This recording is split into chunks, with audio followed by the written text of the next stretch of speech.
Gubernur Oli Dondo Kambe SE dan Wakil Gubernur Dr. Andes Stefan O.E. Kando langsung canangkan gerakan operasi daerah selesaikan kemiskinan sebagai program prioritas sesaat usai dilantik 16 Februari 2016.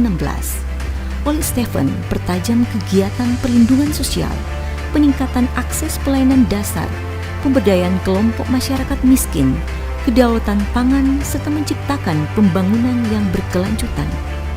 Dari tahun ke tahun, kesejahteraan terus membaik. Ini disebabkan oleh peningkatan indikator seperti upah minimum provinsi, tingkat kemiskinan, nilai tukar petani, dan indeks kebahagiaan penduduk. Tingkat pengangguran terbuka terus menurun.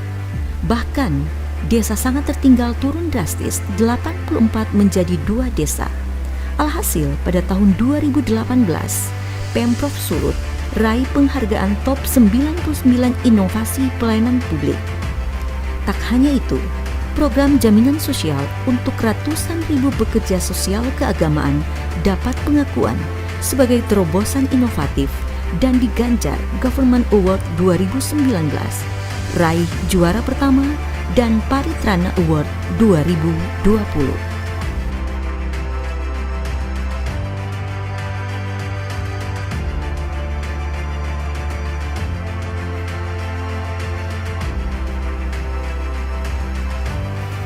Di sektor kesehatan, pemerintahan Oli Stefan menggenjot pembangunan fasilitas kesehatan, mulai dari klinik mata, rumah sakit khusus mata, rumah sakit jiwa Tateli, serta rumah sakit umum daerah Provinsi Sulawesi Utara.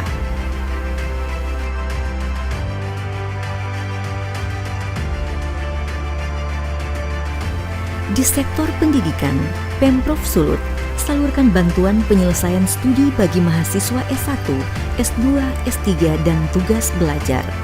Penerapan UNBK pada tingkat SMA sudah 100%. Dengan penerapan sistem ini, ruang curang kemudian tertutup. Hasilnya, standar kompetensi lulusan meningkat tajam.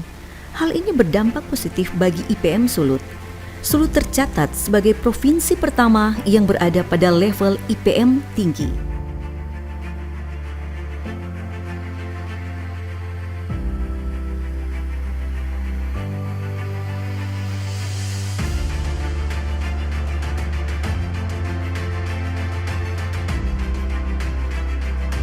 Gerakan revolusi mental bergema dari Sulawesi Utara. Gubernur Oli Dondo Kambe SE gencar menerapkan program revolusi mental sebagai gerakan perubahan agar lebih bekerja keras dan berintegritas.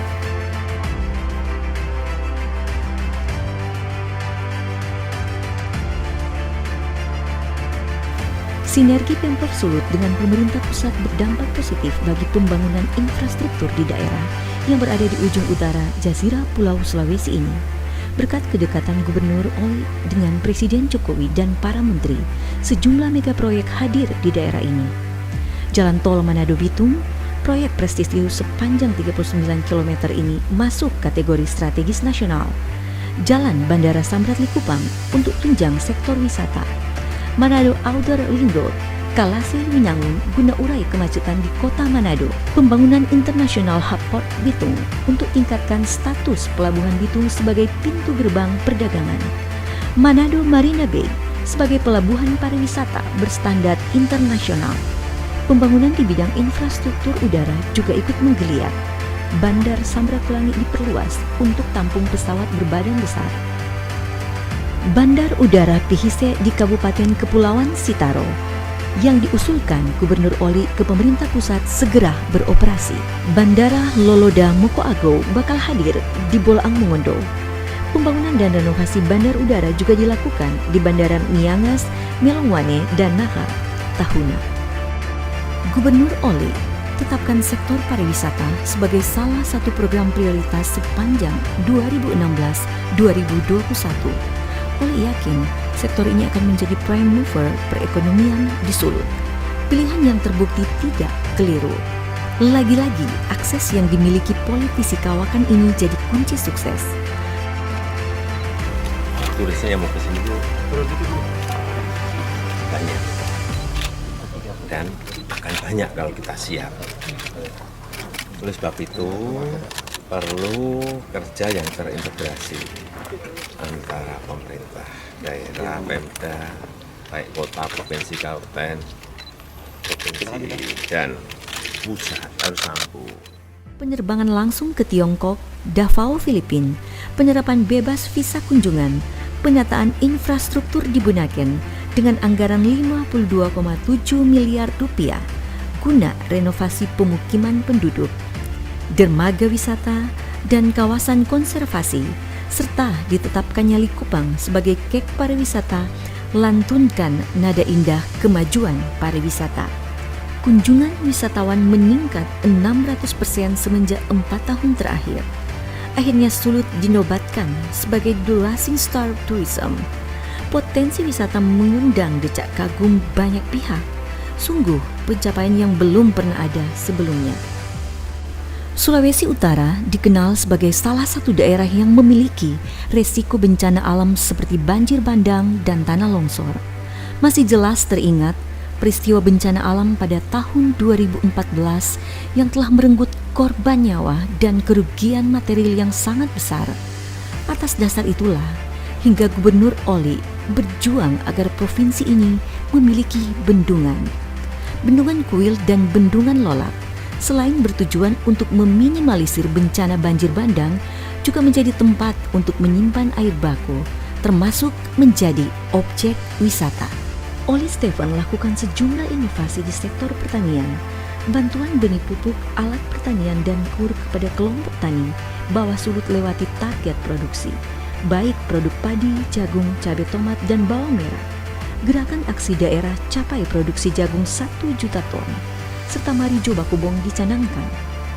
Sementara itu, komoditi kelapa dan turunannya diekspor ke luar negeri. Di sektor perikanan dan kelautan, Oli Stefan terbitkan diskresi. Produksi perikanan hingga akhir 2019 masih tinggi. Ekspor komoditi juga meningkat. Bantuan kepada nelayan memiliki andil besar, termasuk pembangunan infrastruktur pelabuhan perikanan. Toleransi dan kerukunan yang tumbuh, hidup, dan berkembang di Sulut disadari penuh oleh Gubernur Oli Dondo Kambe dan Wakil Gubernur Dr. Andes Stefan O. Ekando sebagai modal sosial untuk pembangunan di daerah ini. Itulah sebabnya Pemprov Sulut mendapatkan apresiasi dari pemerintah pusat. Selama 2016-2019, daerah ini dinobatkan penghargaan sebagai daerah paling toleran oleh Setara Institute. Dunia investasi dan perekonomian Sulut makin bergairah di masa kepemimpinan Oli Stefan. Target dan realisasi investasi terus meningkat. Tahun 2016 total nilai investasi baik penanaman modal asing dan dalam negeri sebesar 4,524 triliun rupiah. Pada tahun 2019 total realisasi investasi menjadi 11,566 triliun rupiah. Kawasan ekonomi khusus zona industri Bitung yang telah ditetapkan melalui peraturan pemerintah nomor 32 tahun 2014 sempat mandek dan terkatung-katung. Di era Oli Stefan, Kek Bitung berhasil dihidupkan kembali. Secara otomatis Sulut akan kecipratan dana yang nilainya fantastis dengan besaran 35 triliun rupiah. Ditambah pekerjaan fisik jalan tol dengan nilai investasi sebesar 9,7 triliun rupiah dan pelabuhan sebesar 373 miliar rupiah. Sejumlah investor pun telah memulai menanamkan modalnya. Tak hanya Kek Bitung, Sulut juga memiliki kawasan ekonomi baru yakni Kimong. Kawasan industri yang berada di Tanah Totabuan ini diperkirakan nilai investasinya mencapai 30 triliun rupiah. Master Plan Kimong telah mendapatkan persetujuan dari pemerintah pusat. Program-program untuk percepatan penanggulangan COVID-19 jadi prioritas. Refocusing anggaran sebesar 191,5 miliar untuk 3 sektor digelontorkan. Lab dan mobil PCR diadakan, penambahan ambulans, penyediaan hand sanitizer, masker, APD, rumah singgah dan bantuan sosial kepada yang terdampak terus dilakukan.